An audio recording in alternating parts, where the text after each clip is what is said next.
cinta itu bukan tentang menemukan orang yang sempurna, tapi tentang belajar memahami kepribadian pasangan kita dengan sempurna. Ketika kamu tahu tipe kepribadian pasanganmu, apakah dia sanguinis yang butuh perhatian, koleris yang butuh penghargaan atas tindakannya, melankolis yang butuh kedalaman, atau pragmatis yang butuh kedamaian, kamu tidak akan lagi bereaksi dengan emosi, tapi akan merespons dengan empati. Channel ini adalah tempat kita menjelajahi dunia pemikiran dan inspirasi. Langsung dari buku-buku terbaik yang mungkin belum sempat kamu baca. Kita akan belajar bareng, tumbuh bareng, dan menyalakan percikan perubahan besar, mulai dari satu ide sederhana. Siap untuk petualangan ini? Pernahkah kamu merasa seolah orang lain tak benar-benar memahami dirimu? Atau mungkin kamu sendiri yang sering bertanya, kenapa ya? Aku bisa jadi orang yang berbeda tergantung situasi. Mungkin saja, kamu bukan sedang berubah-ubah. Mungkin, kamu hanya sedang menemukan bagian dirimu yang selama ini belum kamu kenal. Di dunia yang terus-menerus menuntut kita untuk menyesuaikan diri, seringkali kita lupa siapa diri kita yang sebenarnya. Kita berusaha jadi sosok yang lucu agar disukai banyak orang, jadi kuat agar lebih dihormati, atau bahkan berusaha jadi sempurna hanya agar bisa diterima. Tapi, di balik semua topeng itu, ada pola alami dalam diri kita yang tak pernah hilang. Pola inilah yang menjelaskan kenapa kita berpikir, merasa, dan bertindak seperti yang kita lakukan sekarang. Florence Littauer, seorang penulis ternama, menyebutnya sebagai kepribadian. Buku Personality Plus pertama kali ditulis oleh Florence Littauer, seorang penulis dan pembicara inspiratif yang dikenal karena telah membantu jutaan orang memahami diri mereka sendiri dan orang lain lewat sebuah pendekatan yang sederhana namun luar biasa.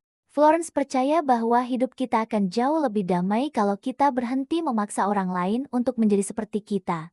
Dan sebaliknya, kita mulai mencoba memahami kenapa mereka berbeda. Florence tidak menulis buku ini dari ruang laboratorium yang steril, tapi dari pengalaman hidupnya yang nyata.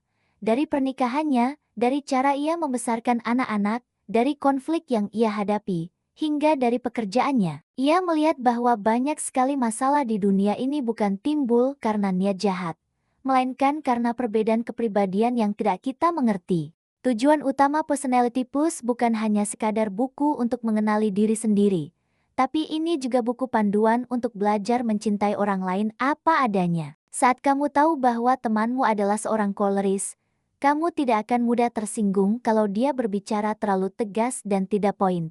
Saat kamu sadar bahwa pasanganmu adalah seorang melankolis, kamu akan lebih paham kenapa dia sangat perfeksionis dan memperhatikan hal-hal detail. Ketika kamu tahu anakmu seorang sanguinis, kamu bahkan bisa ikut tertawa saat dia begitu ribut dan heboh, karena itulah caranya mengekspresikan cinta dan kegembiraan.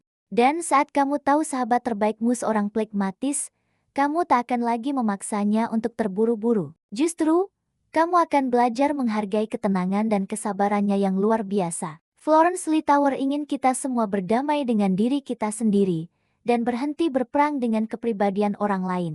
Dalam seri video ini, kita akan menjelajahi isi buku Personality Plus bab demi bab, dengan cara yang ringan dan mudah untuk kamu fahami. Kita akan membahas banyak hal menarik, mulai dari bagaimana cara mengenali siapa dirimu yang sebenarnya, lalu apa saja kekuatan dan kelemahan dari tiap tipe kepribadian, bagaimana cara terbaik berinteraksi dengan orang lain tanpa menimbulkan salah paham, hingga bagaimana kita bisa mengubah kelemahan yang kita miliki menjadi sebuah kekuatan. Setiap bab yang kita bahas nanti bukan hanya sekadar teori, tapi juga akan dilengkapi dengan kisah-kisah nyata yang mungkin akan membuatmu berkata, "Oh, ternyata ini alasannya aku begini." Atau wah, jadi dia bukannya salah. Dia memang cuma berbeda. Inilah perjalanan kita untuk memahami manusia seutuhnya, dimulai dari diri sendiri. Seperti yang ditulis oleh Florence Littauer, kita tidak bisa mengubah siapapun sampai kita menerima siapa dia. Dan perubahan terbesar dalam hidup kita selalu dimulai saat kita bisa berkata dengan tulus,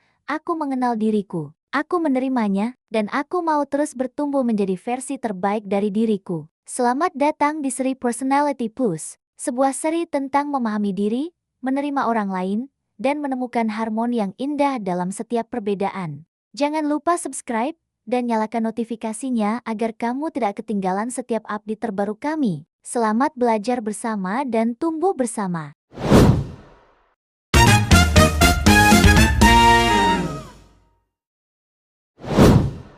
Pernah nggak sih kamu merasa, kok teman-teman kita beda-beda banget ya? Ada yang selalu ceria, nggak bisa diam, bikin suasana jadi ramai terus. Tapi di sisi lain, ada juga yang kelihatannya tenang banget, suka mikir dalam-dalam, bahkan sampai kelihatan perfeksionis. Kenapa ya sifat kita bisa beda banget padahal kita sama-sama manusia? Nah, menurut buku legendaris Personality Push karya Florence Littauer, jawabannya ada pada 4 tipe kepribadian utama yang membentuk diri kita. Hari ini, kita akan mulai petualangan kita dari langkah paling dasar. Bagaimana cara kita mengenal siapa diri kita sebenarnya? Yuk, kita mulai! Florence Littauer menemukan sebuah fakta menarik. Meskipun setiap orang diciptakan unik, pola perilaku kita ternyata bisa dikenali dari kombinasi 4 tipe kepribadian dasar. Ada sanguinis yang ceria, koleris yang kuat, melankolis yang sempurna, dan flegmatis yang damai. Masing-masing diwakili warna, kuning untuk sanguinis, merah untuk koleris, biru untuk melankolis, dan hijau untuk flegmatis. Konsep ini mungkin terdengar modern, tapi idenya sebenarnya sudah ada sejak zaman Yunani kuno.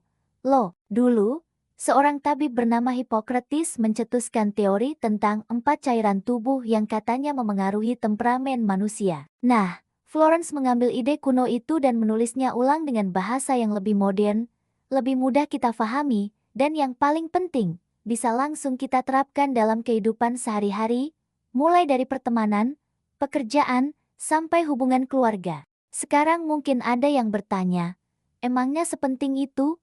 Ya, kenal sama diri sendiri. Jawabannya, penting banget. Florence Littauer menekankan bahwa banyak orang gagal dalam hidupnya bukan karena mereka nggak pintar atau nggak berbakat, tapi karena mereka nggak benar-benar tahu siapa diri mereka. Mereka tidak tahu kekuatan mereka di mana dan kelemahan mereka apa. Coba bayangkan, seorang sanguinis yang super ceria dan penuh semangat sering banget disalahpahami sebagai orang yang nggak serius atau nggak bisa diandalkan.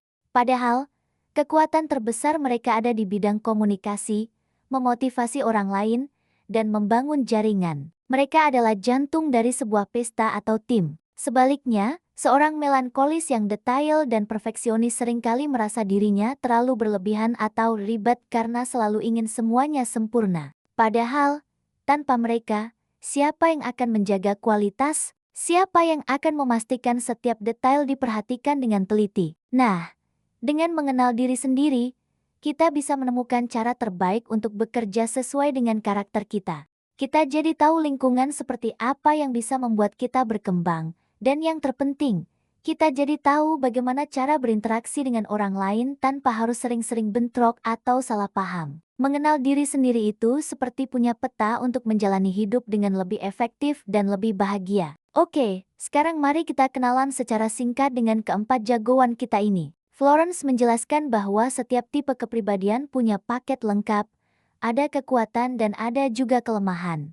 Ingat, tidak ada yang lebih baik atau lebih buruk, semuanya diciptakan untuk saling melengkapi, seperti potongan puzzle. Pertama, ada si sanguinis yang populer, mereka ini orangnya ceria, spontan, penuh antusiasme, dan suka banget bersosialisasi. Kalau ada mereka, suasana pasti hidup. Tapi, kelemahannya, mereka kadang mudah lupa, kurang terorganisir, dan sulit untuk disiplin pada hal-hal detail. Kedua, ada psikoleris yang kuat. Mereka ini tegas, ambisius, berorientasi pada tujuan, dan punya jiwa pemimpin alami.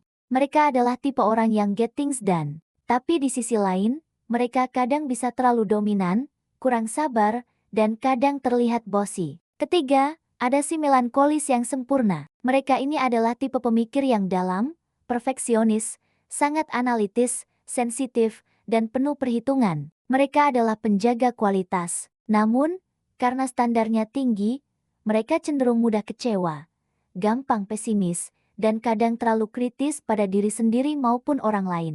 Terakhir, yang keempat, ada si flegmatis yang damai. Mereka ini adalah pribadi yang tenang, sabar, diplomatis, dan penyayang. Mereka jago banget jadi penengah dan pendengar yang baik. Kelemahannya, mereka seringkali terlalu pasif, sulit mengambil keputusan, dan cenderung menghindari konflik meskipun sebenarnya perlu dihadapi. Nah, Florence bilang, kita semua ini sebenarnya punya campuran dari keempat tipe itu. Gak ada yang 100% sanguinis atau 100% melankolis. Hanya saja, biasanya ada satu atau dua tipe yang paling menonjol atau dominan dalam diri kita. Coba deh kita aplikasikan dalam kehidupan nyata. Bayangkan kamu sedang bekerja dalam satu tim yang isinya lengkap.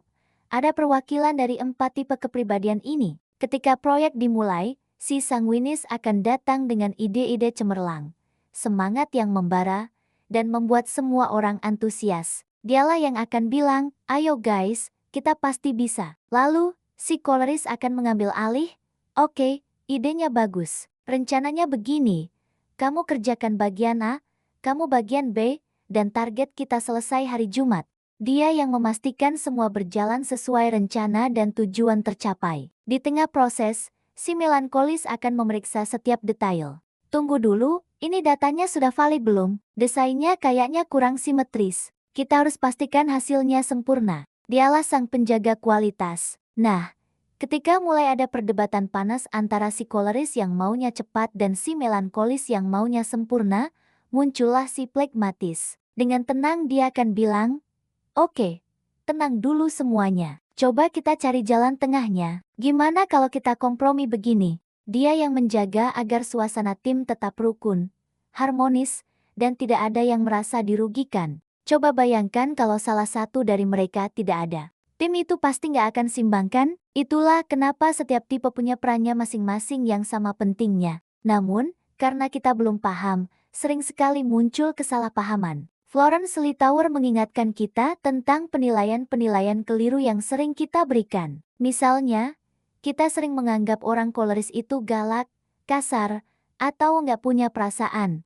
Padahal, mereka sebenarnya hanya sangat fokus pada hasil dan efisiensi. Bagi mereka, tujuan harus tercapai, dan kadang cara mereka menyampaikannya terkesan blak-blakan. Lalu, kita juga sering menganggap orang melankolis itu baperan atau terlalu sensitif. Sedikit-sedikit tersinggung, sedikit-sedikit murung. Padahal, itu bukan baper, tapi karena mereka punya tingkat empati dan perasaan yang sangat dalam. Mereka merasakan sesuatu lebih intens daripada tipe lainnya. Begitu juga dengan plekmatis, yang sering dicap malas, lambat, atau nggak punya pendirian. Padahal, mereka bukan malas, mereka hanya penyabar luar biasa dan sangat mempertimbangkan banyak hal sebelum bertindak untuk menjaga kedamaian. Kalau kita sudah paham esensi dari setiap tipe kepribadian, kita bisa berhenti menghakimi orang lain berdasarkan sampulnya saja. Kita akan mulai menghargai perbedaan dan melihat bahwa di balik setiap perilaku yang mungkin kita anggap aneh, sebenarnya ada kekuatan unik yang tersembunyi. Jadi, apa kesimpulannya? Langkah pertama dan paling fundamental untuk memahami orang lain adalah dengan mengenali dirimu sendiri terlebih dahulu. Cari tahu apa kekuatan alamimu, dan sadari juga apa kelemahanmu. Jangan pernah memaksa dirimu untuk menjadi orang lain hanya karena kamu merasa tipe kepribadianmu kurang keren. Setiap tipe itu keren dengan caranya sendiri. Kuncinya adalah memaksimalkan potensi unik yang sudah ada dalam dirimu. Nah, di episode berikutnya, kita akan masuk lebih dalam ke bab 2, yaitu membahas tuntas tentang kekuatan dan kelemahan dari 4 kepribadian. Kita akan bedah satu persatu, apa saja sih kelebihan yang bisa kita asah dan kelemahan yang perlu kita waspadai dari masing-masing tipe. Sebagai pemanasan, coba deh tulis di kolom komentar, setelah mendengar penjelasan singkat tadi, kamu merasa dirimu lebih condong ke sanguinis, koleris, melankolis, atau plekmatis?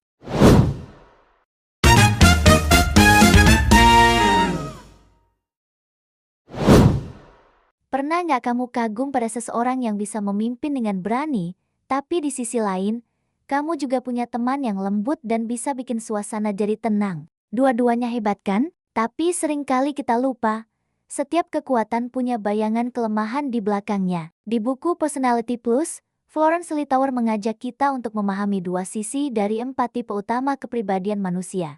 Tujuannya, supaya kita bisa menumbuhkan potensi diri tanpa tersandung oleh kelemahan kita sendiri. Sekarang, coba bayangkan seseorang yang selalu bikin suasana jadi hidup. Mereka suka tertawa, gampang akrab, dan penuh dengan ide-ide cemerlang. Itulah si sanguinis. Florence menyebut mereka sebagai jiwa pesta tipe yang membawa warna dimanapun mereka berada. Kekuatan mereka jelas terlihat, ramah dan mudah sekali berteman. Mereka juga optimis, spontan, dan sangat ekspresif. Selain itu, mereka pandai berbicara dan bisa memotivasi orang lain.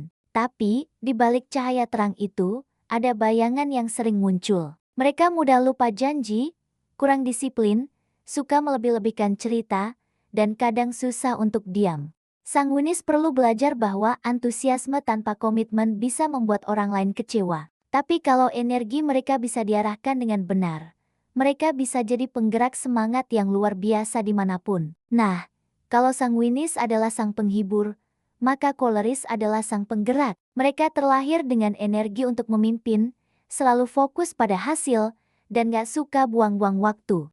Kekuatan koleris itu tegas, percaya diri, dan penuh dengan target. Mereka juga sangat cepat dalam mengambil keputusan dan mampu memimpin di saat orang lain merasa ragu. Tapi, sisi lainnya juga sama kuatnya, mereka cenderung kurang sabar dengan orang yang dianggap lambat, keras kepala, dan kadang bisa terlihat dingin atau suka memerintah. Florence bilang, koleris seringkali menjadi mesin yang mendorong perubahan besar. Tapi, mereka perlu belajar satu hal yang sangat penting, empati. Sebab, tanpa hati, kekuatan bisa berubah menjadi tekanan bagi orang di sekitarnya. Sekarang, bayangkan seseorang yang sangat memperhatikan detail, suka merencanakan segalanya, dan ingin semuanya berjalan dengan sempurna. Dialah si melankolis. Mereka adalah para pemikir, perasa, dan pencipta sistem yang rapi dan teratur. Kekuatan mereka terletak pada ketelitian, kemampuan analitis, dan keteraturan. Mereka juga dikenal sangat setia dan punya rasa tanggung jawab yang tinggi. Selain itu,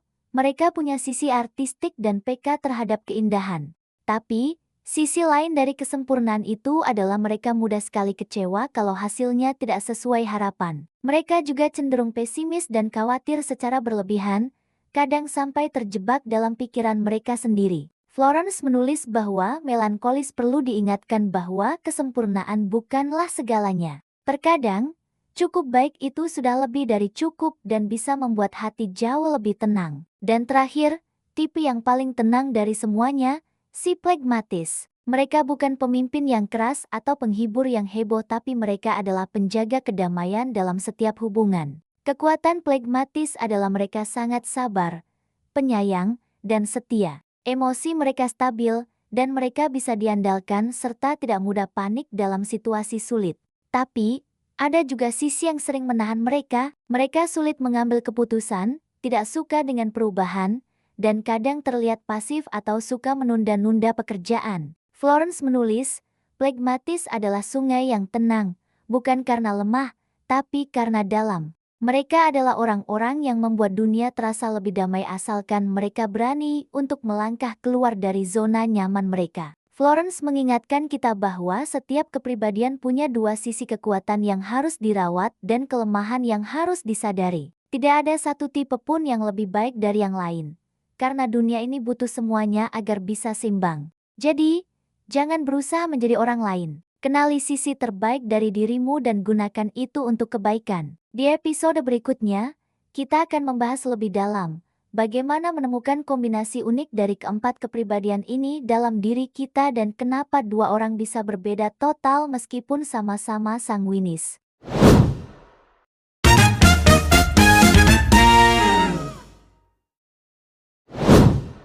Kalau kamu sudah mengikuti dua bab sebelumnya, kamu pasti sudah kenal dengan 4 tipe utama.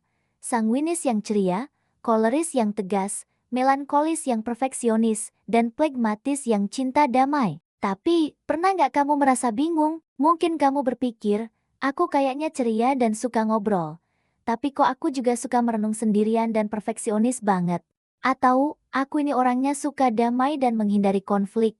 Tapi kalau sudah menyangkut prinsip, aku bisa jadi sangat tegas. Tenang, kamu tidak sendirian, dan itu bukan salahmu. Karena menurut Florence Littauer, penulis buku Personality Plus, tidak ada manusia yang hanya punya satu warna kepribadian. Kita semua adalah kombinasi unik dari keempat warna itu, yang membentuk siapa diri kita sebenarnya. Jadi, di bab ketiga ini, kita akan membongkar rahasia di balik kombinasi kepribadian. Bersiaplah untuk menemukan kalau kamu jauh lebih kompleks dan menarik dari yang kamu kira. Fakta menarik pertama dari Florence Littauer adalah, dari ratusan ribu orang yang pernah ia tes kepribadiannya, hampir tidak ada yang benar-benar murni satu tipe. Hampir setiap orang adalah campuran dari setidaknya dua tipe yang dominan, sementara dua tipe lainnya berperan sebagai pendukung di latar belakang. Bayangkan seperti ini, ada orang sanguinis koleris. Dia sangat ceria, suka menjadi pusat perhatian, tapi di saat yang sama punya daya dorong yang kuat untuk mencapai tujuannya. Atau, ada kombinasi melankolis plekmatis. Dia adalah seorang pemikir yang analitis dan mendalam, tapi juga punya sifat yang lembut, sabar, dan sangat setia kawan. Kombinasi inilah yang membuat manusia begitu unik dan tidak bisa distereotipkan. Kamu bukan sekadar si ceria atau si pendiam. Kamu adalah perpaduan unik dari berbagai sifat, yang membuatmu menjadi dirimu seutuhnya. Kamu adalah sebuah mahakarya yang kompleks, bukan sekadar sketsa satu warna. Sekarang, mari kita lihat kombinasi apa saja yang paling sering ditemui menurut Florence Littauer. Masing-masing punya ciri khas yang sangat menarik. Pertama, ada kombinasi sanguinis koleris. Mereka ini punya energi yang luar biasa tinggi, suka tantangan, tapi juga cepat bosan. Mereka adalah tipe penghibur alami sekaligus pemimpin yang bersemangat. Namun, karena dorongan aksinya sangat kuat, mereka kadang terlalu terburu-buru dalam mengambil keputusan tanpa berpikir panjang. Kedua, kombinasi melankolis plekmatis. Mereka ini adalah pribadi yang tenang, berpikir dalam, dan sangat bisa dipercaya. Mereka perfeksionis tapi juga sabar dalam mengerjakan sesuatu. Kombinasi ini sangat cocok untuk pekerjaan yang membutuhkan ketelitian, konsistensi, dan analisis mendalam. Mereka adalah tulang punggung yang membuat semuanya berjalan dengan teratur. Ketiga, ada koleris melankolis. Ini adalah kombinasi pemimpin yang cerdas dan sangat terencana. Mereka punya visi yang kuat dan disiplin yang tinggi untuk mewujudkannya. Mereka tahu apa yang mereka mau dan bagaimana cara mencapainya. Tapi, sisi negatifnya, mereka bisa menjadi terlalu keras, baik pada diri sendiri maupun pada orang lain, karena standarnya yang sangat tinggi. Terakhir, kombinasi sanguinis plekmatis. Mereka adalah tipe orang yang paling ramah, sabar, dan mudah bergaul. Misi hidup mereka adalah membuat orang lain merasa nyaman dan bahagia. Mereka pendengar yang baik dan teman yang menyenangkan. Namun, karena keinginan mereka untuk menyenangkan semua orang, mereka seringkali kesulitan untuk berkata tidak, bahkan ketika itu merugikan diri mereka sendiri. Florence menyebut kombinasi ini seperti warna-warna yang tercampur di atas kanvas kehidupan. Tidak ada kombinasi yang salah atau lebih baik dari yang lain. Setiap campuran punya keindahan dan kekuatannya masing-masing. Selain kombinasi, Florence juga membedakan kepribadian berdasarkan arah energinya, apakah energinya cenderung keluar atau ke dalam. Ini yang kita kenal sebagai ekstrovert dan introvert.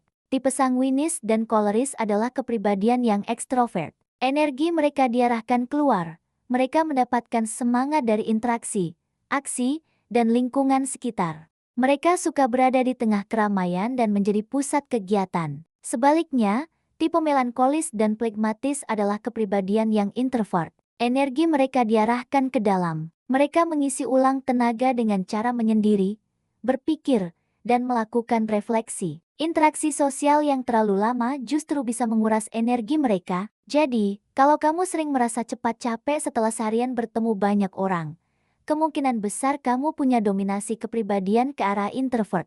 Sebaliknya, kalau kamu justru merasa makin bersemangat dan berenergi saat berada di pesta atau rapat besar, kamu adalah seorang ekstrovert sejati. Penting untuk diingat, tidak ada yang lebih baik. Ini bukan tentang siapa yang lebih hebat, tapi tentang dari mana kamu mendapatkan dan mengisi ulang tenagamu. Nah, setelah mendengar semua ini, kamu mungkin bertanya-tanya, jadi, apa kombinasi kepribadianku? Florence Littauer memberikan 2 langkah sederhana untuk membantumu menemukannya. Langkah pertama, coba catat sifat-sifat yang paling kuat dan paling sering muncul pada dirimu. Apakah kamu lebih dominan sebagai orang yang suka bicara dan bercerita? Atau kamu lebih suka mengatur dan memimpin? Mungkin kamu lebih sering menganalisis segala sesuatu secara mendalam? Atau kamu adalah tipe pendengar yang sabar dan suka mengamati? Jujurlah pada dirimu sendiri. Langkah kedua, dan ini yang paling penting, Perhatikan reaksi spontanmu dalam situasi nyata,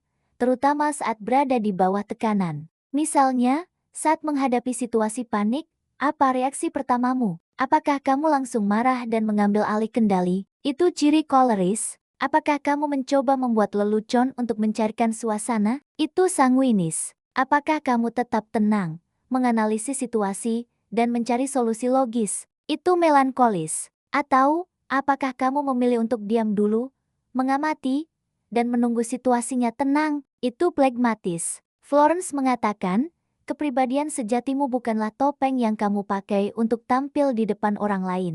Kepribadian sejatimu adalah refleks alami yang muncul ketika kamu tidak sedang berusaha menjadi orang lain. Pada akhirnya, semua kombinasi ini punya tujuannya masing-masing. Dunia ini tidak butuh semua orang menjadi sama. Justru, dunia butuh keberagaman karakter untuk saling mengisi dan melengkapi. Seorang pemimpin koleris butuh seorang analis melankolis. Seorang penghibur sanguinis butuh seorang pendamai phlegmatis. Kombinasi kepribadianmu adalah sebuah rancangan unik yang diberikan kepadamu untuk menjalankan peran spesifikmu di dunia ini. Jadi, kalau selama ini kamu merasa aneh atau tidak pas dengan satu label kepribadian saja, jangan khawatir. Itu karena kamu memang bukan satu warna. Kamu adalah sebuah lukisan indah yang penuh dengan berbagai campuran warna, diciptakan dengan tujuan yang luar biasa. Rangkullah keunikanmu, karena disitulah letak kekuatanmu. Di bab berikutnya, kita akan membahas sesuatu yang lebih seru lagi. Bagaimana cara mengenali kepribadian orang lain dengan cepat, hanya dari cara mereka berbicara, bereaksi, dan bahkan dari cara mereka menata meja kerjanya. Ini akan sangat berguna untuk meningkatkan hubunganmu dengan pasangan, teman, dan rekan kerja. Sebelum itu, aku penasaran banget, dari penjelasan tadi, kira-kira kombinasi kepribadian apa yang paling menggambarkan dirimu? Tulis jawabanmu di kolom komentar ya.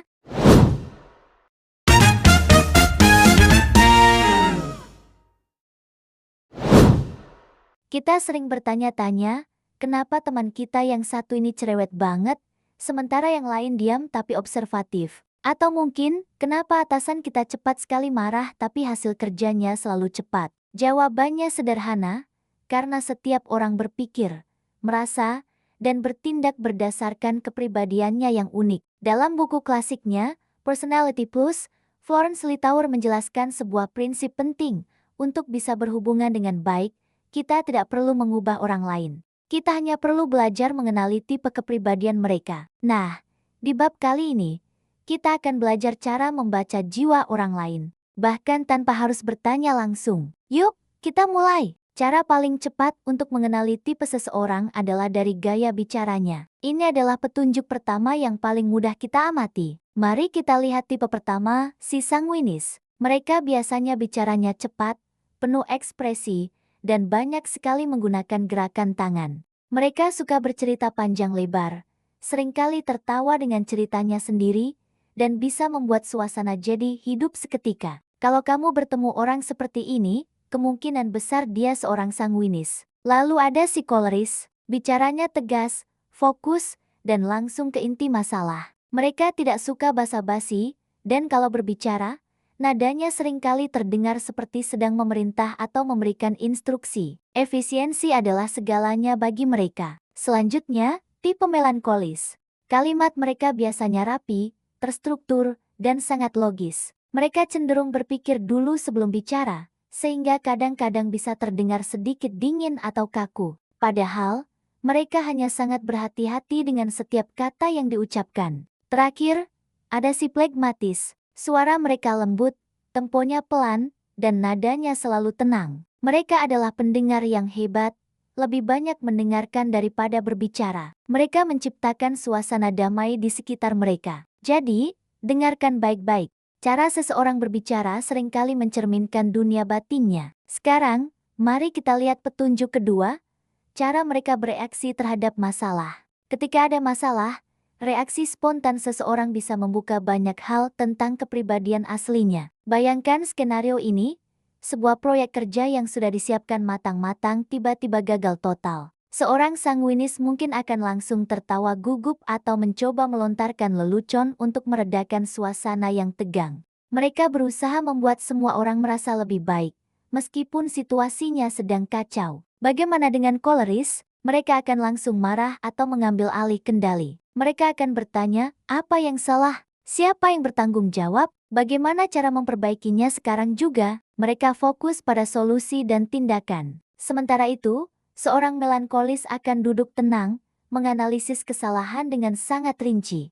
Mereka akan membuka kembali data, mencari tahu di mana letak kesalahannya, dan memastikan hal yang sama tidak akan terulang lagi. Dan si flegmatis, mereka biasanya akan diam dulu, mencoba menenangkan semua orang yang panik. Mereka akan berkata, tenang dulu, mari kita pikirkan bersama dengan kepala dingin. Florence Littauer pernah berkata, cara seseorang bereaksi di bawah tekanan adalah cermin kepribadian aslinya. Jadi, perhatikan bukan hanya apa yang mereka katakan, tapi bagaimana mereka bereaksi saat situasi menjadi sulit. Kunci penting berikutnya, terutama di dunia kerja dan hubungan sosial, adalah cara mereka mengambil keputusan. Masing-masing tipe punya pola yang berbeda. Tipe sanguinis cenderung impulsif. Mereka mengambil keputusan dengan cepat. Seringkali berdasarkan perasaan atau feeling saat itu juga. Mereka mudah bersemangat dengan ide baru dan langsung ingin menjalankannya. Si koleris juga cepat, tapi alasannya berbeda. Mereka mengambil keputusan berdasarkan logika, kontrol, dan tujuan akhir. Apakah ini efisien? Apakah ini akan membawa kita lebih cepat ke tujuan? Itu yang ada di pikiran mereka. Sebaliknya, tipe melankolis sangat lambat dalam mengambil keputusan. Mereka butuh waktu untuk analisis mendalam, menimbang semua pro dan kontra, dan mengumpulkan data sebanyak mungkin untuk menghindari risiko. Dan yang paling lambat adalah si flegmatis. Kenapa?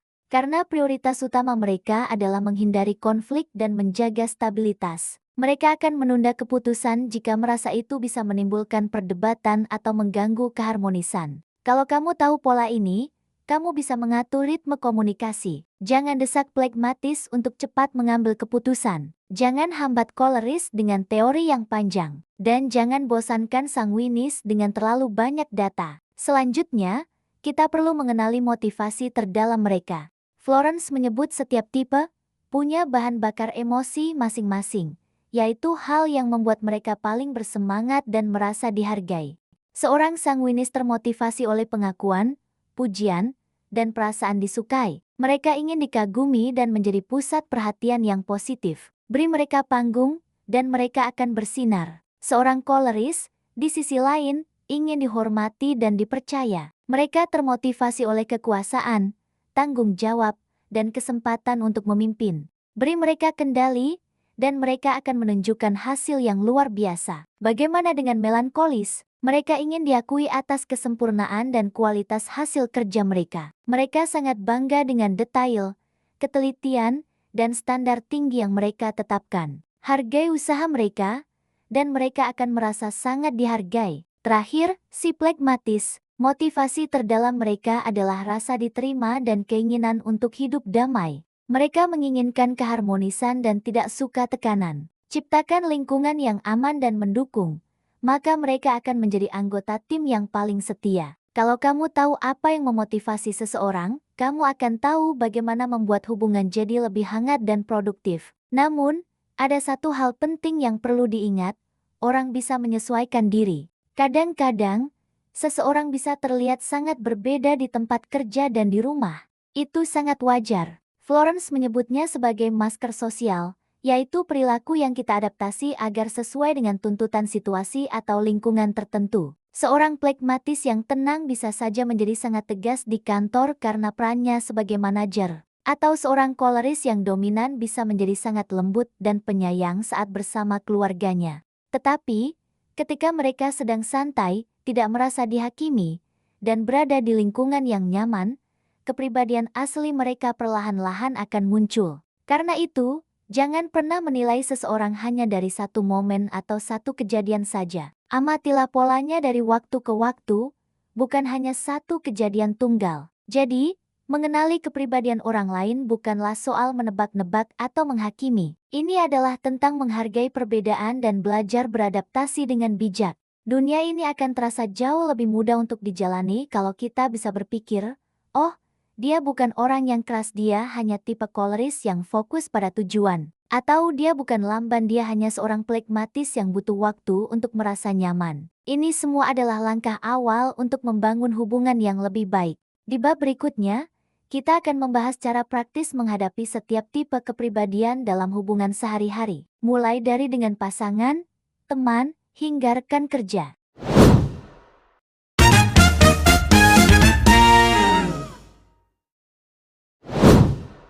Pernah nggak sih kamu merasa capek banget menghadapi orang lain? Mungkin temanmu yang nggak berhenti ngomong, bos yang maunya semua serba cepat, pasangan yang sensitifnya kebangetan, atau rekan kerja yang santainya bikin gemas. Kadang kita mikir, kenapa sih dia kayak gitu? Padahal, mungkin kita cuma belum tahu cara yang tepat untuk berinteraksi sama tipe kepribadian mereka. Nah, di episode kali ini, kita akan bedah tuntas satu persatu cara menghadapi 4 tipe utama: sanguinis, koleris, melankolis, dan pragmatis. Sudah siap? Yuk, kita mulai dari yang paling ceria dan penuh warna. Pertama, mari kita hadapi si sanguinis, sang penghibur sejati. Orang dengan tipe ini tuh penuh energi, selalu ceria, dan super spontan.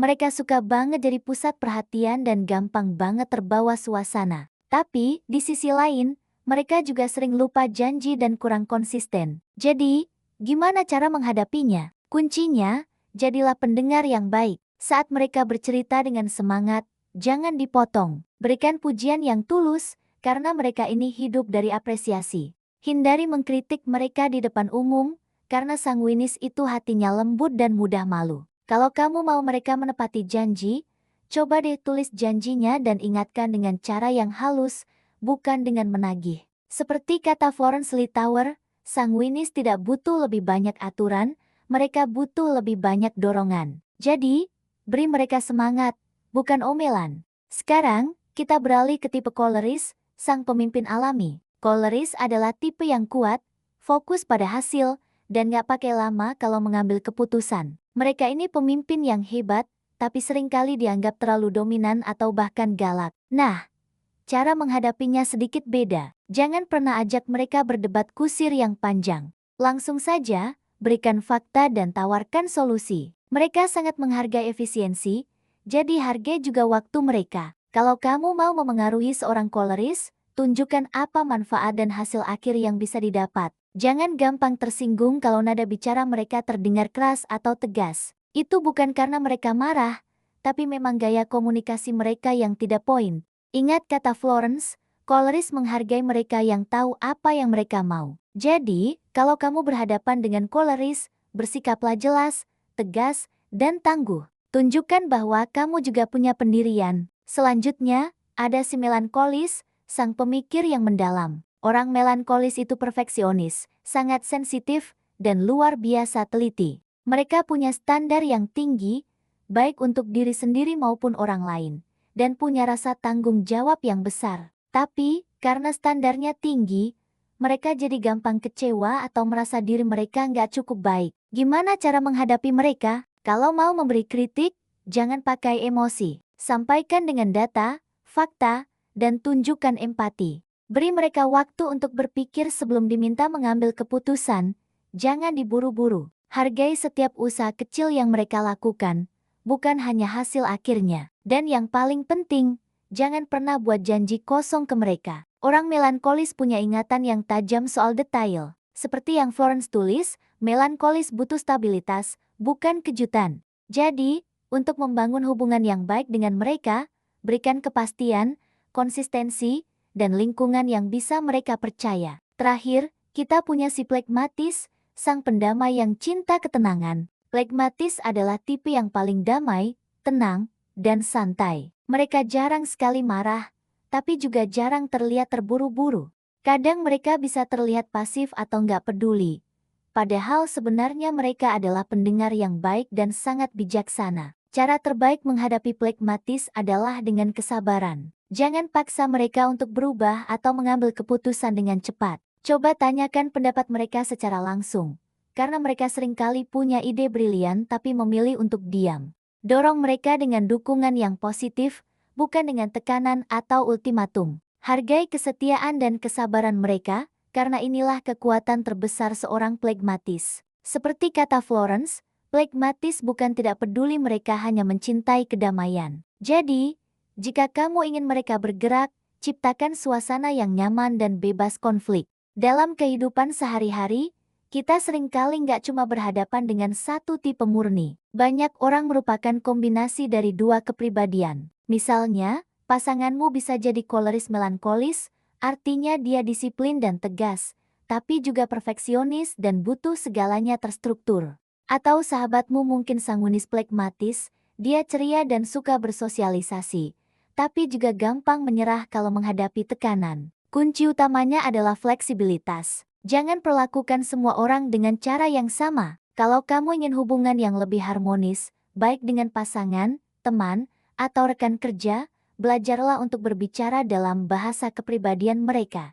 Fahami apa yang memotivasi mereka dan apa yang membuat mereka tidak nyaman. Jadi, kesimpulannya adalah, setiap orang itu unik dengan kelebihan dan kekurangannya masing-masing. Tidak ada tipe kepribadian yang paling baik atau paling buruk. Yang ada hanyalah cara terbaik untuk berinteraksi dengan setiap tipe. Florence Littauer pernah mengingatkan kita, ketika kamu berhenti mencoba mengubah orang lain, dan mulai memahami mereka, hubunganmu akan berubah selamanya. Dengan memahami kepribadian, kita bisa menciptakan harmoni dan mengurangi konflik yang tidak perlu. Di bab berikutnya, kita akan membahas sesuatu yang lebih dalam lagi.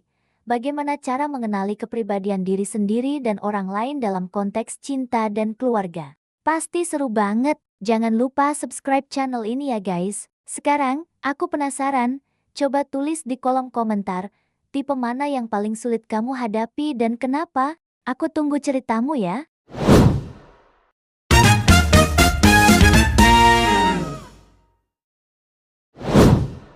Pernah merasa nggak?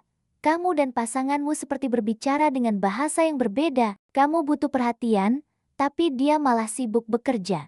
Kamu ingin bicara dari hati ke hati, dia malah diam 1000 bahasa. Tenang dulu, itu bukan berarti kalian tidak cocok, tapi bisa jadi karena kalian punya cara yang berbeda dalam mengekspresikan cinta. Dalam bukunya yang fenomenal, Personality Plus, Florence Littauer bilang, cinta bisa bertahan kalau kamu memahami cara pasanganmu mencintai dan ingin dicintai. Nah, di bab kali ini, kita akan membahas 4 tipe kepribadian dalam cinta dan keluarga. Siapa tahu, setelah nonton ini, kamu akhirnya menemukan kunci harmoni di rumahmu sendiri. Mari kita mulai dengan si penuh warna, sanguinis. Dalam cinta, sanguinis itu ekspresif, hangat, dan emosional. Mereka menunjukkan cinta lewat kata-kata manis, sentuhan hangat, dan tawa yang renyah. Kebutuhan utama mereka adalah merasa dihargai, didengar, dan jadi pusat perhatian pasangannya. Kalau pasangannya terlalu sibuk, dingin, atau jarang memberi apresiasi, mereka bisa langsung merasa diabaikan dan tidak dicintai. Jadi, apa tipsnya menghadapi sanguinis? Pertama, dengarkan cerita mereka tanpa menghakimi, bahkan kalau ceritanya lompat-lompat. Kedua, beri pujian kecil setiap hari. Seperti kamu hebat banget hari ini atau aku suka senyummu. Ketiga, jangan buat hubungan terasa serius terus-menerus, mereka butuh keceriaan dan canda tawa. Biarkan mereka jadi diri sendiri yang ceria. Jangan suruh mereka menahan ekspresinya. Seperti yang Florence tulis, cinta bagi sanguinis adalah perhatian yang nyata, bukan sekadar kata. Sekarang, kita beralih ke si pemimpin alami, koleris. Koleris ini bukan tipe yang akan memberimu bunga setiap hari atau menulis puisi romantis. Mereka menunjukkan cinta lewat tindakan nyata. Mereka melindungi, mereka memimpin, dan mereka yang mengambil keputusan sulit untuk keluarga. Mereka sering tampak keras, tegas, dan dominan, tapi di balik itu semua, sebenarnya mereka punya hati yang sangat setia dan tangguh. Bahasa cinta mereka adalah tanggung jawab. Jadi, bagaimana cara menghadapi koleris? Pertama, jangan mudah tersinggung kalau mereka jarang bilang aku cinta kamu. Perhatikan tindakan mereka. Saat mereka bekerja keras atau memastikan semua aman, itulah cara mereka bilang cinta. Kedua, jangan lawan mereka dengan emosi yang meledak-ledak. Hadapi dengan ketenangan dan logika. Ketiga, hargai kepemimpinan mereka, tapi ajaklah berdiskusi, bukan sekadar tunduk tanpa suara. Seperti kata Florence, koleris mencintai dengan tanggung jawab, bukan dengan drama. Selanjutnya, Mari kita selami dunia si perfeksionis, melankolis. Mereka mencintai dengan intensitas yang sangat tinggi. Mereka tipe yang paling setia, tulus, dan akan mengingat detail-detail kecil tentangmu yang mungkin kamu sendiri sudah lupa. Ulang tahunmu, makanan favoritmu, cerita pertamamu, semua tersimpan rapi di memorinya. Tapi, karena mereka perfeksionis, mereka juga sangat mudah kecewa. Harapan mereka terhadap hubungan itu tinggi. Jadi, apa tipsnya? Pertama, jangan pernah abaikan hal-hal kecil, karena bagi mereka, itu adalah hal besar. Kedua, jelaskan perasaanmu dengan jujur dan mendalam, jangan buat mereka menebak-nebak isi hatimu. Ketiga, hargai kesetiaan dan semua pengorbanan yang mereka lakukan. Terakhir, saat mereka sedang murung atau cemas, jangan suruh mereka untuk santai aja. Cukup dengarkan dulu keluh kesah mereka. Florence menulis, melankolis mencintai dengan keseriusan yang kadang membuat orang lain takut. Tapi justru disitulah keindahan mereka, cinta yang penuh makna dan kedalaman. Terakhir, ada si pencari damai, flegmatis. Punya pasangan flegmatis itu seperti punya oase di tengah gurun. Mereka adalah pasangan yang paling stabil, sabar, dan jarang sekali memulai pertengkaran. Mereka selalu berusaha menenangkan suasana dan mencari jalan tengah. Tapi, karena terlalu tenang, kadang mereka bisa terlihat pasif, tidak bersemangat, atau bahkan tidak peduli. Nah, bagaimana menghadapi mereka? Pertama, jangan paksa mereka untuk bereaksi cepat atau mengambil keputusan instan. Beri mereka waktu untuk memproses perasaan dan pikirannya. Kedua, jangan salah paham dengan diam mereka. Itu bukan berarti mereka tidak peduli, itu adalah cara mereka berpikir sebelum bicara. Ketiga, ucapkan terima kasih atas ketenangan yang mereka bawa ke dalam hubungan. Sadari bahwa ketenangan itu adalah kekuatan, bukan kelemahan. Florence Littauer berkata, flegmatis bukan tak bergairah, mereka hanya mencintai dengan cara yang tenang. Perbedaan kepribadian ini juga sangat terasa dalam dinamika keluarga. Bayangkan, seorang ayah koleris yang ingin semua serba cepat dan efisien, tapi punya anak flegmatis yang butuh waktu untuk mengerjakan segalanya dengan perlahan. Atau seorang ibu melankolis yang ingin rumah selalu rapi dan teratur, sementara anak sanguinisnya meninggalkan baju dan mainan di mana-mana. Ini bisa jadi sumber tawa, atau bisa juga jadi sumber masalah. Apa solusinya? Jangan paksa semua orang untuk menjadi sama. Ciptakan zona toleransi di dalam rumah. Fahami bahwa anak sanguinis butuh ruang untuk berekspresi, sementara anak melankolis butuh sudut yang tenang. Seperti yang Florence tulis, rumah yang bahagia bukan yang sempurna, tapi yang memahami karakter setiap penghuninya. Jadi, kesimpulannya, cinta itu bukan tentang menemukan orang yang sempurna, tapi tentang belajar memahami kepribadian pasangan kita dengan sempurna.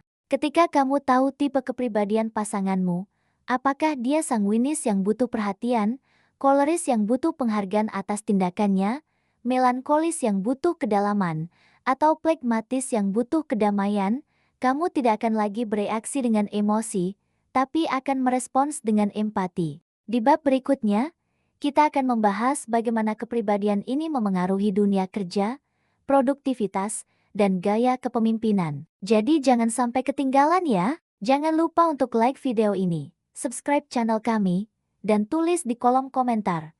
Tipe kepribadian kamu dan pasanganmu apa? Cocok atau malah sering bentrok?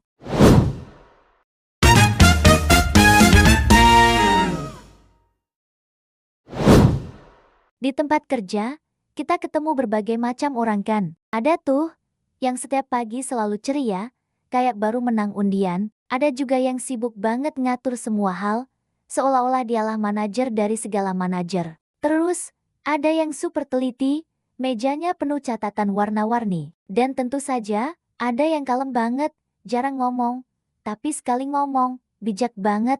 Nah, ini semua bukan kebetulan. Dunia kerja itu seperti laboratorium raksasa dari 4 kepribadian utama, sanguinis, koleris, melankolis, dan flegmatis. Seperti kata Florence Littauer, seorang pakar kepribadian, keberhasilan sebuah tim tidak ditentukan oleh keseragaman, tapi oleh kemampuan untuk saling memahami perbedaan. Jadi, yuk kita kupas satu persatu, bagaimana sih setiap tipe ini bekerja, memimpin, dan berkolaborasi dalam sebuah tim. Mari kita mulai dari si paling heboh, Sanguinis, di tempat kerja, sang penyemangat tim, mereka ini adalah mood booster alami di kantor. Datang pagi dengan senyum lebar, punya cerita lucu di pantry, dan bikin suasana rapat yang tegang jadi cair.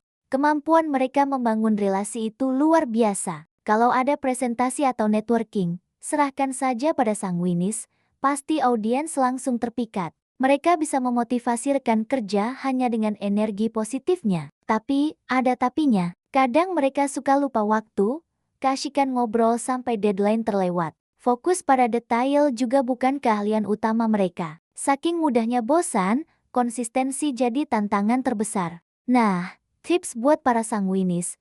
Coba deh catat target harian di sticky note. Jangan tunggu inspirasi datang baru kerja, tapi mulai saja dulu, nanti semangatnya pasti menyusul. Seperti kata Florence Littauer, sanguinis membuat kantor jadi hidup. Tapi mereka butuh struktur agar pekerjaan tetap berjalan. Selanjutnya, kita beralih ke si pemimpin alamiah, yaitu coloris. Kalau kamu cari orang yang fokus pada hasil, dialah orangnya. Mereka tidak suka basa-basi, langsung tidak point.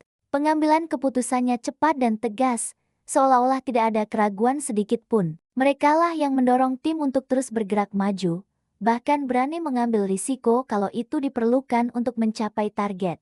Pekerjaan di tangan mereka biasanya cepat selesai karena orientasinya selalu pada solusi, bukan masalah. Namun, di balik ketegasannya, terkadang mereka bisa terlihat terlalu keras atau menuntut.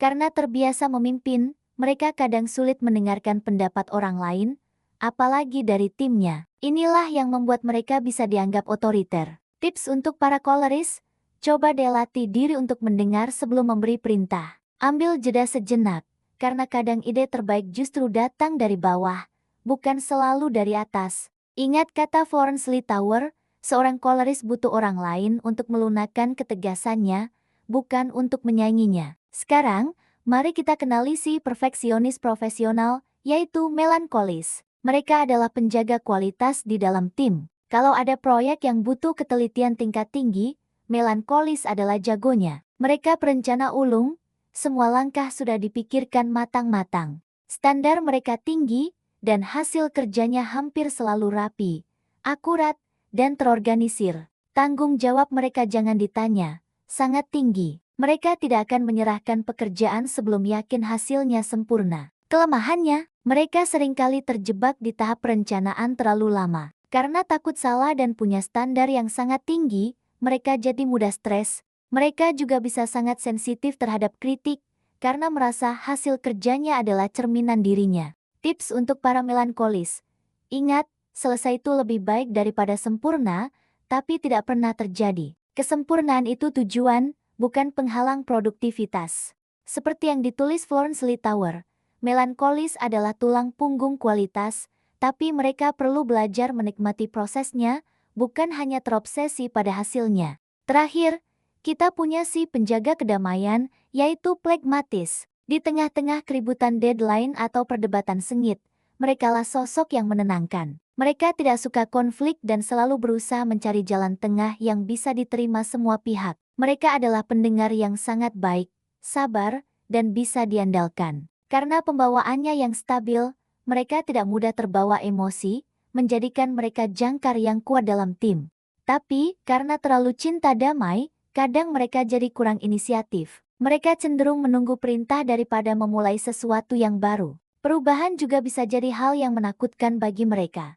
Karena itu mengganggu zona nyaman yang sudah mereka bangun. Tips untuk para pragmatis, coba deh belajar berkata ya pada tantangan-tantangan kecil. Keluar sedikit dari zona nyamanmu.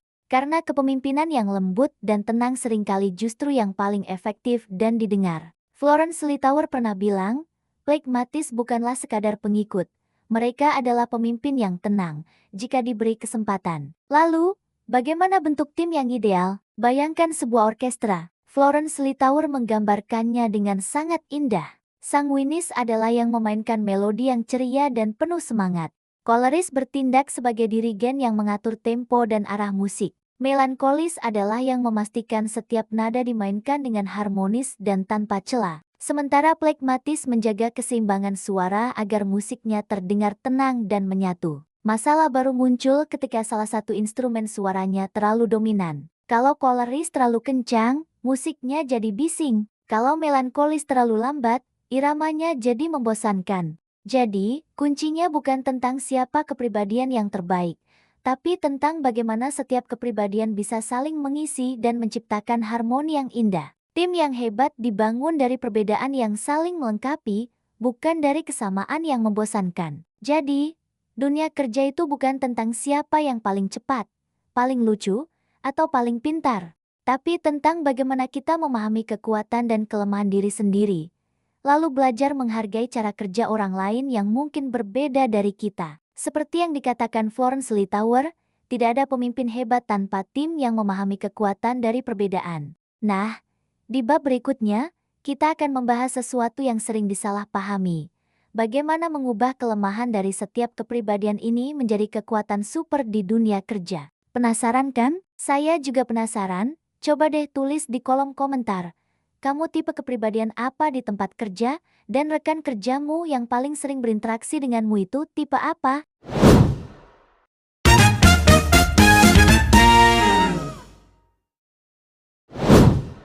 Kita sering sekali memuji kekuatan orang lain, tapi pernahkah kita berpikir, di balik setiap kekuatan itu, selalu ada kelemahan yang perlu dikendalikan? Penulis Florence Littauer pernah berkata, Tuhan memberi kita kepribadian, tapi karakter adalah pilihan kita. Nah, hari ini kita akan masuk ke bab terakhir dari buku Personality Plus. Kita akan belajar cara menyulap sisi gelap kepribadian menjadi cahaya terang, agar keempat tipe kepribadian yang sudah kita bahas tidak hanya unik, tapi juga dewasa dan matang. Siap untuk bertransformasi? Mari kita mulai dengan si sanguinis yang selalu penuh semangat dan spontan. Mereka adalah jiwa dari setiap pesta. Tapi, ada sisi lain yang kadang muncul. Mereka bisa ceroboh, pelupa, dan tidak konsisten. Florence Littauer menulis, sanguinis sering kehilangan respek karena janji yang tidak ditepati. Rasanya seperti balon yang indah tapi talinya mudah lepas. Jadi, bagaimana cara mengubah kelemahan ini? Kuncinya adalah membuat catatan harian. Bukan sekadar jadwal, tapi juga untuk mencatat setiap komitmen yang dibuat. Latih diri untuk menepati satu janji kecil setiap hari, sekecil apapun itu. Saat lupa, coba ganti kalimat "aduh, aku lupa" dengan "oke, aku akan perbaiki ini sekarang juga." Dengan begitu, kekuatan baru mereka akan muncul. Mereka tetap ceria, tapi sekarang bisa dipercaya. Humor dan tanggung jawab akhirnya bisa berjalan berdampingan. Keren kan? Selanjutnya, si koleris yang terlahir dengan naluri kepemimpinan yang kuat.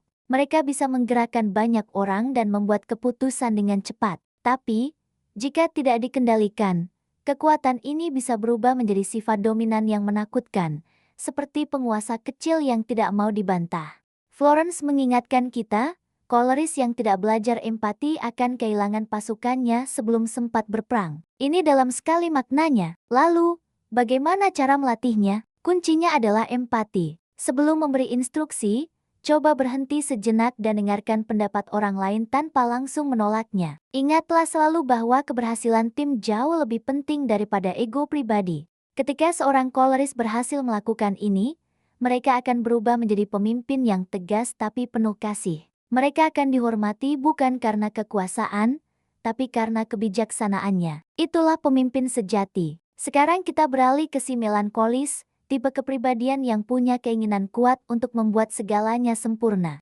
Mereka sangat detail, teliti, dan bisa diandalkan untuk menghasilkan kualitas terbaik. Tapi, seringkali, keinginan ini berubah menjadi beban berat yang melelahkan diri sendiri dan orang di sekitarnya. Florence menulis, perfeksionisme adalah bentuk ketakutan yang disamarkan sebagai tanggung jawab. Wah, ini menohok sekali. Lalu, bagaimana solusinya? Caranya adalah dengan mengubah fokus dari kesempurnaan menjadi kemajuan. Beri ruang untuk kesalahan, karena dari situlah kebijaksanaan bertumbuh. Cobalah untuk merayakan setiap langkah kecil yang berhasil dicapai, bukan hanya hasil akhirnya. Dengan begitu, si melankolis bisa menjadi pribadi yang teliti tanpa kehilangan ketenangan dan disiplin tanpa kehilangan kebahagiaan. Kualitas tetap terjaga, tapi hati tetap damai. Dan yang terakhir, si plekmatis yang tenang dan damai. Mereka adalah penengah yang hebat dan pendengar yang baik. Kehadiran mereka membawa keteduhan. Tapi kelemahan mereka sering muncul dalam bentuk penundaan dan ketakutan untuk berubah. Mereka sering berkata, "Ya sudahlah, begini saja sudah cukup baik." Florence menulis, Phlegmatis sering menyebut ketenangan sebagai alasan untuk tidak bergerak. Mereka nyaman di zona nyaman mereka. Bagaimana cara mengatasinya? Mulailah dari keputusan-keputusan kecil, langkah demi langkah. Belajar untuk berkata ya pada hal-hal baru yang sebenarnya baik untuk pertumbuhan. Gunakan empati alami mereka bukan hanya untuk mendamaikan, tapi juga untuk memimpin dalam diam, memberikan dukungan yang aktif. Kekuatan baru mereka adalah menjadi penyejuk yang berani. Mereka tetap stabil, tapi juga berkontribusi aktif dalam setiap perubahan positif. Sekarang, coba bayangkan proses transformasi ini. Florence selalu mengingatkan kita, kamu tidak harus menjadi orang lain, tapi jadilah versi terbaik dari dirimu. Kepribadian itu hadiah dari Tuhan, tapi karakter adalah hasil kerja keras kita. Bayangkan keempat tipe ini bekerja sama setelah mereka semua bertumbuh menjadi dewasa. Si sanguinis menebar semangat dan optimisme. Si koleris memimpin dengan visi yang jelas dan penuh empati. Si melankolis memastikan setiap detailnya berkualitas tanpa stres berlebihan. Dan si phlegmatis menjaga keharmonisan dan stabilitas tim. Sekarang mereka bukan lagi sekadar tipe yang berbeda, tapi menjadi satu tim yang saling melengkapi secara matang dan luar biasa. Kekuatan mereka bersinergi, dan kelemahan mereka sudah diminimalisir. Inilah tujuan akhir dari pertumbuhan karakter. Jadi, kesimpulannya, tidak ada kepribadian yang buruk, yang ada hanyalah kepribadian yang belum disempurnakan. Seperti yang ditulis Florence Littauer, ketika kamu mengenali dirimu dan memperbaiki kelemahanmu, kamu bukan hanya menjadi pribadi yang disukai orang lain, tapi juga pribadi yang disukai oleh dirimu sendiri. Inilah inti dari Personality Plus, memahami diri, menghargai orang lain, dan berkomitmen untuk bertumbuh menjadi versi terbaik dari diri kita. Terima kasih banyak sudah mengikuti seri ini dari awal sampai akhir. Semoga perjalanan ini membantumu lebih mengenali dirimu sendiri dan orang-orang di sekitarmu. Kalau kamu ingin ada versi lanjutan, misalnya membahas Personality Plus untuk pasangan atau Personality Plus untuk orang tua, tulis di kolom komentar ya. Jangan lupa like, bagikan video ini, dan subscribe supaya makin banyak orang bisa mengenali diri mereka. Sampai jumpa di konten selanjutnya.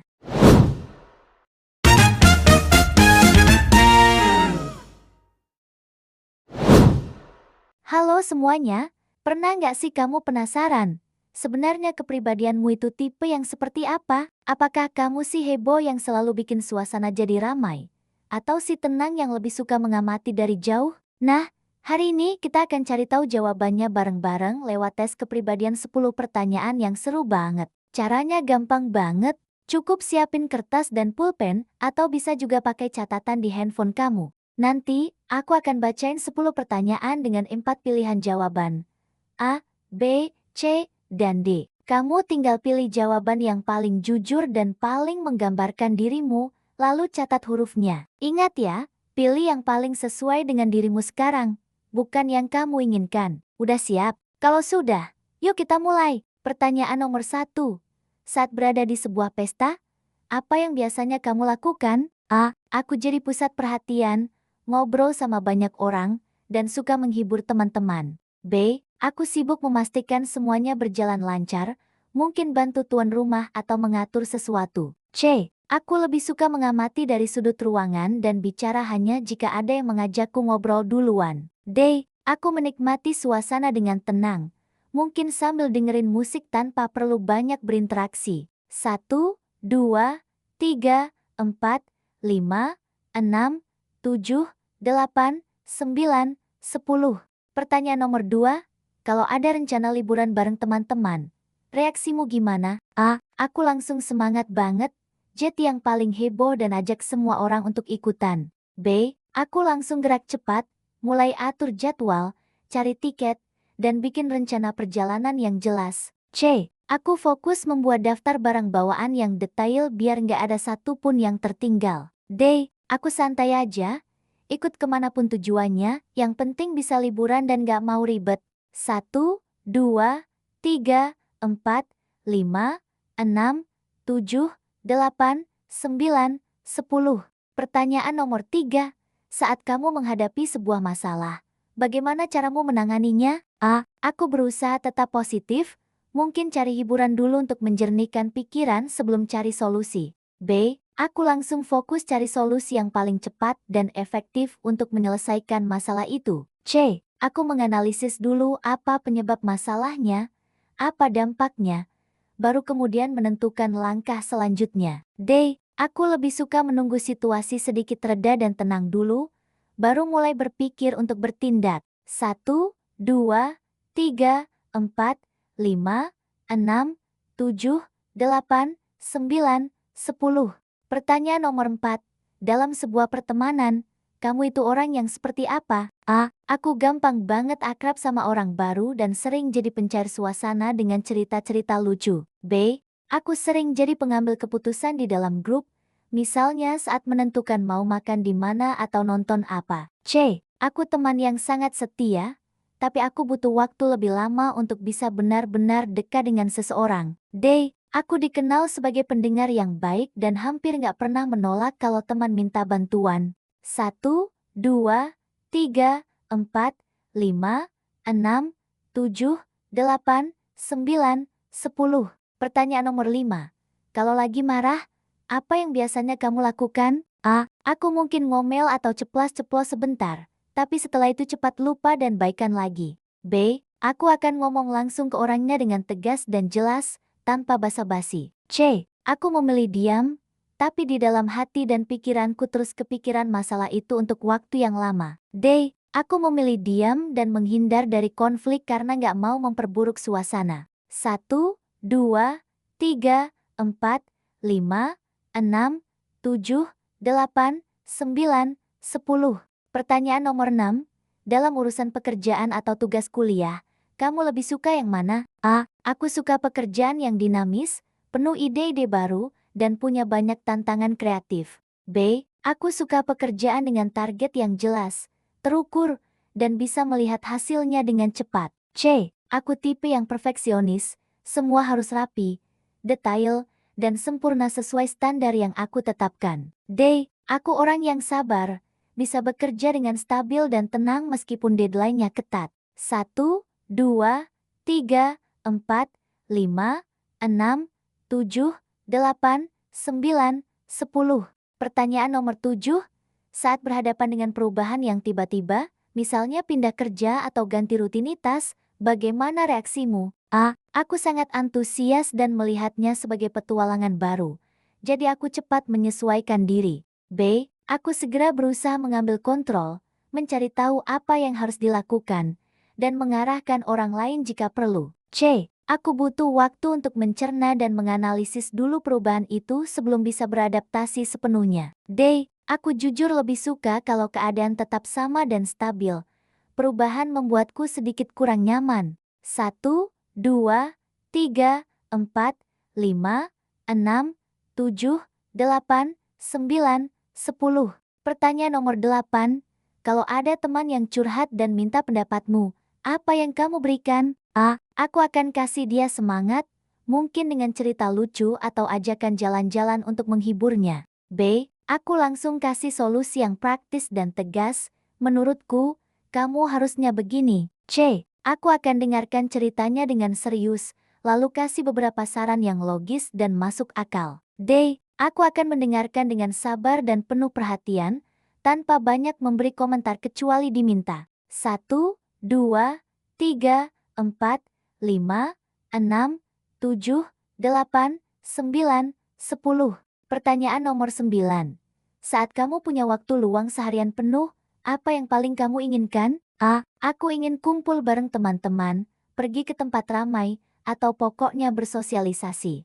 B. Aku akan menggunakan waktu itu untuk hal yang produktif, misalnya mengerjakan proyek pribadi atau belajar hal baru. C. Aku ingin menikmati waktu sendirian dengan tenang di rumah, mungkin baca buku atau nonton film. D. Aku akan santai sepenuhnya, mungkin nonton serial seharian, tidur siang, atau jalan-jalan santai tanpa tujuan. 1, 2, 3, 4, 5, 6, 7, 8, 9, 10. Oke, ini dia pertanyaan terakhir, nomor 10. Menurutmu, orang lain paling sering menggambarkan kamu sebagai orang yang A. Ceria, supel, dan penuh energi. B. Tegas, kuat, dan seorang pemimpin. C. Teratur, teliti, dan perfeksionis. D. Tenang, sabar, dan bisa diandalkan. 1, 2, 3, 4, 5, 6, 7, 8, 9, 10. Gimana? Sudah selesai semua? Sekarang, coba hitung jawabanmu. Paling banyak jawab huruf apa? A, B, C, atau D? Tulis di kolom komentar ya. Kamu paling banyak jawab huruf apa? Penasaran banget nih sama hasilnya. Nah, sekarang waktunya kita bongkar arti dari setiap pilihan jawabanmu. Siap-siap ya. Kalau jawabanmu paling banyak kamu adalah si sanguinis yang populer. Kamu itu orang yang super ceria, optimis, dan penuh semangat. Kamu suka jadi pusat perhatian, mudah bergaul, dan punya banyak teman. Energi kamu seolah nggak ada habisnya. Kelemahanmu mungkin kadang suka lupa sama janji atau kurang terorganisir karena terlalu banyak ide. Tapi, kehadiranmu selalu bikin suasana jadi hidup. Kalau jawabanmu paling banyak B, kamu adalah psikoleris yang kuat. Kamu itu terlahir sebagai pemimpin, tegas, mandiri, dan gak suka basa-basi. Kamu selalu fokus pada tujuan dan tahu cara mencapai hasil dengan cepat. Kamu gak takut ambil risiko dan sangat berorientasi pada target. Tapi hati-hati, kadang kamu bisa terlihat sedikit dominan atau kurang sabar sama orang yang lebih lambat darimu. Kalau jawabanmu paling banyak C, kamu adalah si melankolis yang sempurna. Kamu itu orang yang sangat teliti, analitis, dan perfeksionis. Kamu suka segala sesuatu yang teratur dan terencana dengan baik. Kamu juga teman yang sangat setia dan punya empati yang tinggi, meskipun dari luar terlihat pendiam. Terkadang, kamu bisa terjebak dalam pikiranmu sendiri atau terlalu kritis terhadap diri sendiri. Tapi, hasil kerjamu selalu luar biasa detail. Dan terakhir, kalau jawabanmu paling banyak D, kamu adalah si pragmatis yang damai. Kamu adalah penyeimbang di antara semua tipe kepribadian. Kamu tenang, sabar, dan sangat bisa diandalkan. Kamu gak suka konflik dan selalu berusaha menciptakan keharmonisan. Kamu pendengar yang baik dan teman yang setia. Mungkin kamu gak terlalu suka perubahan, tapi kestabilanmu membuat orang di sekitarmu merasa aman dan nyaman. Jadi, kamu tipe yang mana? Sanguinis, koleris, melankolis, atau pragmatis? Penting untuk diingat ya, tes ini hanya untuk seru-seruan dan gak ada tipe kepribadian yang lebih baik dari yang lain. Setiap tipe punya kelebihan dan kekurangannya masing-masing. Yang paling penting adalah kita bisa mengenali diri sendiri dan terus berkembang menjadi versi terbaik dari diri kita. Terima kasih banyak sudah nonton dan ikutan tes sampai akhir. Semoga video ini bermanfaat dan menghibur. Kalau kamu suka konten seperti ini, jangan lupa tekan tombol like, subscribe, dan nyalakan lonceng notifikasinya biar nggak ketinggalan video baru dari kami. Jangan lupa share pada teman-temanmu untuk ikut seru-seruan mempelajari tipe karakternya. Sampai jumpa di video selanjutnya. Dadah!